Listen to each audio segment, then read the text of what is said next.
Today I want to share a film that stayed with me for a long time, but in a quiet kind of way. Um, it's a small movie, but it has a big emotional footprint, and it's called The Station Agent. So it's directed by Tom McCarthy, and unlike the sort of loud blockbusters with CGI and heavy dramas or war movies, this film tells its story in a whisper. And somehow that whisper stays with you longer than a shout. The first time that I saw The Station Agent, I expected nothing really. It's a slow indie film about a man who wants to be left alone. And it doesn't really sound like much, does it? But the movie does something that I didn't expect. It slowed me down to its own pace. So it makes you kind of calm down, pay attention to the small things, the pauses, the silences, all the little details. What really struck me was how gently the film treats the loneliness. So this here, as you can see, this is Finn, and he is a profoundly lonely person. He is not presented in a dramatic or a tragic way, but just human, just a human being.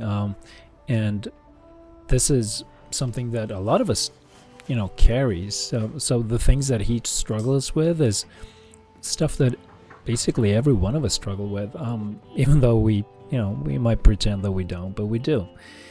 And maybe that's why it resonated with me.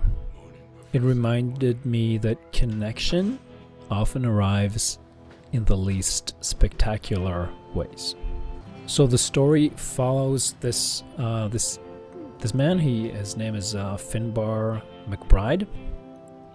He's played by Peter Dinklage, which has later become like a huge Hollywood star, really. I mean, he's an A-list celebrity. But this is his breakthrough movie. And he is a man who inherits an abandoned train station, a train depot in rural New Jersey. Now, this is a part of the United States that I know quite intimately. So I've lived in New England, and I've traveled through New Jersey and other places like this. So I really love the way nature is portrayed in this movie. It's really beautiful. Now, Finn, he wants solitude. So this here is the train depot. It's a dump, and it's such an out of the place area. But after years of being stared at and treated differently because of his dwarfism, he retreats from the world. And this empty train station seems like the perfect place for him. But, of course, the world follows him anyway. So this is the morning after. This here is Joe, an overly friendly, talkative food truck owner who parks outside Finn's depot every day and desperately tries to pull him into conversation. So there's the dynamic between these two, which is quite funny. Then there is Olivia. This here is Olivia. She's a pretty crappy driver. She is an artist, and she's grieving the loss of her child who died and the breakdown of her marriage. And they both Joe and Olivia, they stumble into Finn's life, and the three form a kind of accidental friendship. And that's the beauty of it. Nothing explosive happens, no big twists, no dramatic breakdowns, just three lonely people orbiting each other until they realize that they don't really have to be lonely by themselves. They can be lonely together. Let me ask you a question, Finn. Do people have clubs? What do you mean? What makes the station agent special is how understated it is. Everything is small. The setting, the plot, the gestures. But within those small movements is something true. So the film understands that most friendships start awkwardly. The people don't announce their pain, they just kind of carry it. And that sometimes the simple act of showing up for one another, sitting beside someone, sharing a meal, watching trains go by, is enough. Now, Peter Dinklage, he carries the film with almost no words. He's silent almost all the time. And his silences are the emotional center. The way that he looks at people, the way that he withdraws, and the way he slowly lets his guard down, it just feels incredibly real. The train imagery reinforces this. Trains come and go, people arrive, people leave, lives move in parallel lines until all of a sudden they intersect. And the movie never explains it, you just kind of feel it.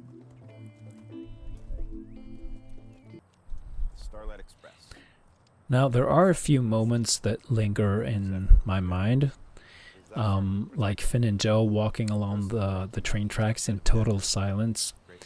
Joe's trying to be friendly, Finn is trying to stay close, and the gap between them is sort of slowly narrowing.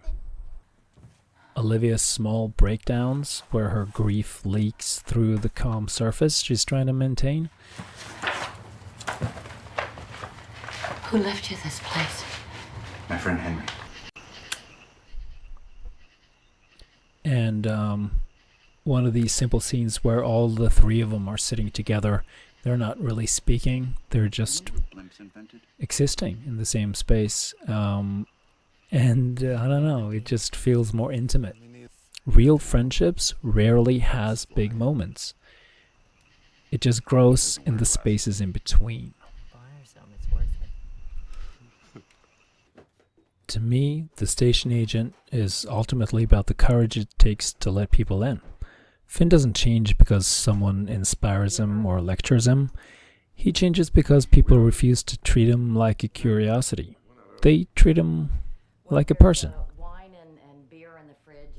The film suggests that isolation can feel safe, but that also it's not really living.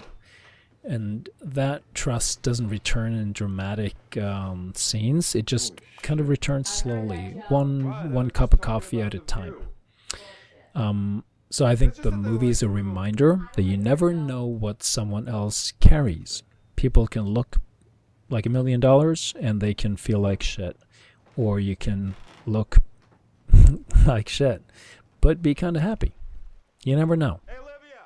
And also, you never know how much a small gesture might mean to another person. So, that's The Station Agent. It's a small film, but a profound one. It's a movie that whispers instead of shouting. It's a movie that treats loneliness with tenderness and friendship with respect. It doesn't try to impress you, it just tries to tell the truth. Gently, honestly, and with more heart than most films that I've ever seen.